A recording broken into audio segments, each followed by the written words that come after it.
There are several key verses which Christians use to prove the biblical origin of the Trinity. Upon analysis of these verses, one can clearly see that they do not prove the Trinity, but rather the same monotheistic message of God. One of the most frequently cited passages from the Bible is Isaiah 9:6-7, from which Christians conclude that the Messiah must be God incarnate. The passage states, "Or a child will be born to us, a son will be given to us, and the government will rest on his shoulders, and his name will be called Wonderful Counselor, Mighty God, Eternal Father, Prince of Peace.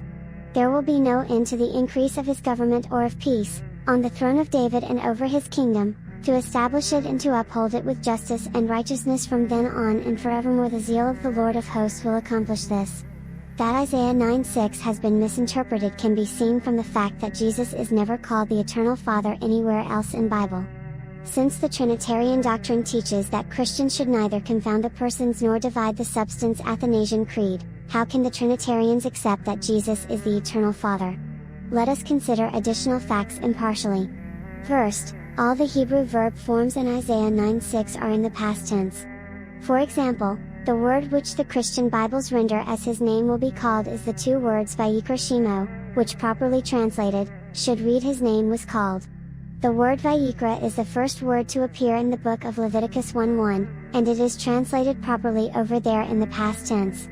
In addition, the King James Version translates the same verbs elsewhere in the past tense in Genesis 4:26 and Isaiah 5:25. Only in Isaiah 9:6-7 are these verbs translated in the future tense. Notice that it says a child has been born to us. This is an event that has just occurred, not a future event. Isaiah is not making a prophecy, but recounting history. A future event would say a child will be born to us, but this is not what the verse says. The Christian translations capitalize the word son, assuming that this is a messianic prophecy and the names of a divine son. Second, the two-letter word is usually not stated in Hebrew.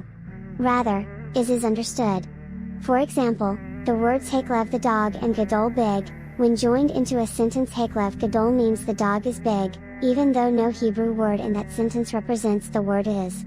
A more accurate translation of the name of that child, then, would be a Wonderful Counselor is the Mighty God, the Everlasting Father. This name describes God, not the person who carries the name.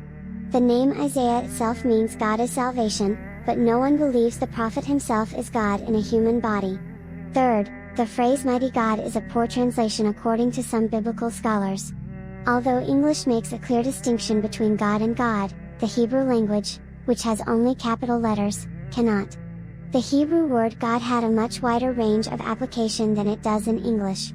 Some suggest a better translation for the English reader would be Mighty Hero, or Divine Hero. Both Martin Luther and James Moffat translated the phrase as Divine Hero in their Bibles. Fourth, according to the New Testament, Jesus was never called any of these names in his lifetime. Fifth, if Isaiah 9:6 is taken to refer to Jesus, then Jesus is the Father. And this is against the Trinitarian doctrine. Sixth, the fact that the New Testament does not quote this passage shows that even the New Testament authors didn't take this verse to be in reference to Jesus. Seventh, the passage is talking about the wonders performed by the Lord for Hezekiah, king of Judah.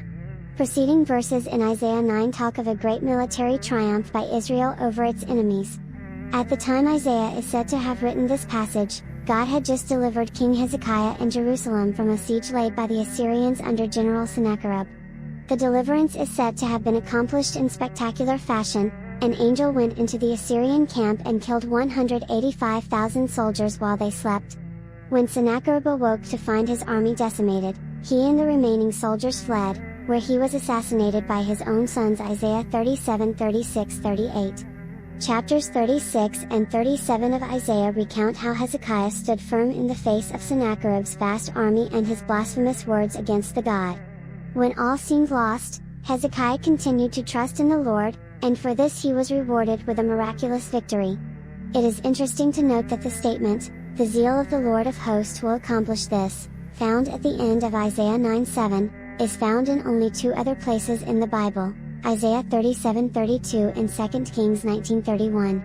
Both these passages discuss the miraculous deliverance of Hezekiah by God.